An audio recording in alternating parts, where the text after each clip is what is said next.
इस कानून में ये बात आपको समझना है कि लिमिटेशन का जो कानून है आप वक्फ प्रॉपर्टी से निकाल दे रहे हैं। हिंदू एंडोमेंट में लिमिटेशन अप्लाई नहीं होता, वक्फ में क्यों अप्लाई हो रहा है? हिंदू एंडोमेंट बोर्ड में और एनजीटी हो या रेलवे क्लेमेंट ट्रिब्यूनल, ऐसे 14 ट्रिब्यूनल्स है जहां पर उनके फैसले को फाइनल माना जाता है और बीजेपी झूठ बोल रही है कि ट्राइब्यूनल के डिसीजन के बाद कोर्ट्स को नहीं जा सकते। आप रिवीजन पिटीशन डालते हाई कोर्ट में और फिर सुप्रीम कोर्ट जा सकते हैं। इस कानून में आप वक्फ बाय यूजर खत्म करना चाह रहे हैं, मगर सेक्शन 123 ऑफ प्रॉपर्टी एक्ट में आप ट्रांसफर ऑफ प्रॉपर्टी और अलाउस कर रहे हैं। वक्फ बाय यूजर क्यों निकालना चाह रहे हैं? क्योंकि मोदी ये बोल रहे हैं कि 200 साल पुराने कागज लेकर आओ, और कागज नहीं निकलेगा तो वो उस प्रॉपर्टीज को कब्जा करना चाहते हैं। हिंदू समाज में by custom and by usage एक टेम्पल और टेम्पल की प्रॉपर्टी बन सकती है, तो मुसलमानों में वक्फ बाय यूजर क्यों नहीं बन सकता वक्फ?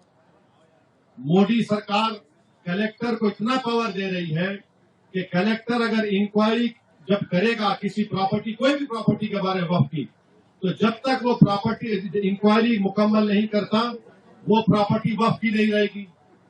और प्रिंसिपल्स ऑफ नेचुरल जस्टिस के पुकार कर कह रहा है कि कोई भी कलेक्टर या कोई भी आदमी अपने ही मैटर में जज नहीं हो सकता है। ये कौन है आप कलेक्टर को इतना पावर देने वाले कि कलेक्टर डिसाइड? अगर उस एक्ट में, इस बिल में ये भी कह दिया गया कि इस बिल को कानून बनने के बाद या उससे पहले जो भी वक्फ प्रॉपर्टी है अगर वो गवर्नमेंट कब्जे में है तो कलेक्टर तय करेगा और कलेक्टर फैसला भी दे सकता है। ये क्या हो रहा है इस देश में? नरेंद्र मोदी मुसलमानों से ये प्रॉपर्टीज को छीनना चाह रहे, इसीलिए हम ये कह रहे हैं कि ये कानून आर्टिकल 14, आर्टिकल 25, आर्टिकल 26, 29 का ग्रेव वायलेशन है। इस कानून में ये था, आप देखिए मोदी बोल रहे कि कानून हम वक्फ प्रॉपर्टी को बचाना चाह रहे। पहले 95 के एक्ट में था कि अगर कोई वक्फ की प्रॉपर्टी चोरी करता तो 2 साल की कैद बामुशक्कत, रिगरस इम्प्रिजनमेंट। मोदी जी उसको सिंपल इम्प्रिजनमेंट कर रहे हैं। अभी नॉन बेलेबल है, मोदी जी बोल रहे हैं बेलेबल कर दूंगा मैं। मुतवल्ली अगर कलेक्टर की बात नहीं सुनेगा सेक्शन 61 में, तो कलेक्टर मुतवल्ली को अगर बोलेगा कि मस्जिद को तुम बोल दो गवर्नमेंट प्रॉपर्टी नहीं करेगा तो कलेक्टर को 6 महीने की सजा।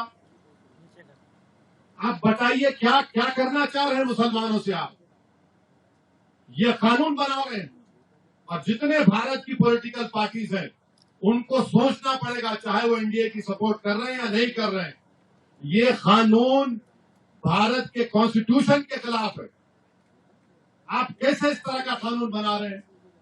आप पूरी प्रॉपर्टीज को छीनना चाह रहे हैं। ये काम इस बिल के जरिए मोदी करना चाहते हैं।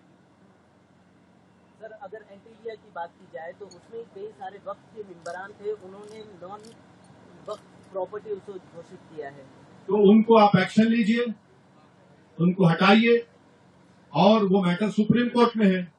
महाराष्ट्र की सरकार एक स्टैंड ले, शिंदे की सरकार एक स्टैंड ले उसके बारे में कि वक्फ की प्रॉपर्टी, और वो तो आगा खानी वक्फ का है, यतीम खाना है वो।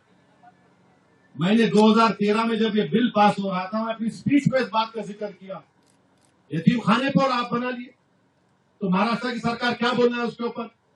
तो यही देखिए ये कानून क्यों बना रहे, ताकि सरकार कलेक्टर के जरिए इसको कहेगी वक्फ नहीं है, या फिर कहेगी कि लिमिटेशन एक्ट का कानून खत्म हो गया, या फिर इवैक्यू प्रॉपर्टीज की जितनी प्रॉपर्टियां सब कब्जा करना चाहती है।